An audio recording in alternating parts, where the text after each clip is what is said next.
कभी कभी हर चीज अजियत लगती है, यहाँ तक कि चलती सांस।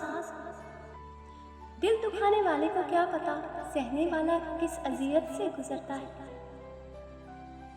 आखिर मजबूरियों की फतह होती है, मोहब्बतें तो हमेशा हार जाती हैं। किसी इंसान का मुकम्मल खामोश हो जाना चीख कर रोने के बराबर है। जिसको हम बताते हैं कि तू हमारे लिए अहम है, वही शख्स अपने रवैये से बताता है यही तो तुम्हारा वहम है।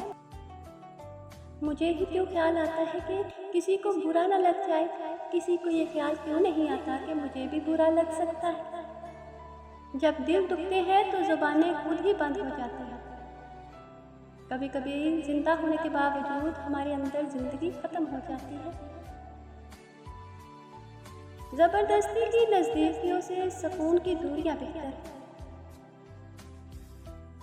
जिन्हें एहसास ही ना हो उनके साथ गिले कैसे, शिकवे कैसे। हर किसी से इतना ही ताल्लुक रखो जितना वो आपके साथ रहना चाहता है। मैं तन्हाई पसंद नहीं हूँ, लेकिन बनावटी रिश्तों से मेरा दम घुटता है। ये भी रस्मी दुनिया है, दिल भर जाना, बदल जाना, बिछड़ जाना। सोचती हूँ सोचता होगा मुझे, फिर सोचती हाय क्या सोचती हूँ मैं। आसानी से हासिल हुई थी इसलिए खो दिया तुमने। पागलपन की लकीरें, सारी लकीरें मेरे हाथों में ही क्यों। जिसको चाहूँ मैं ही चाहूँ, मैं ही चाहूँ क्यों।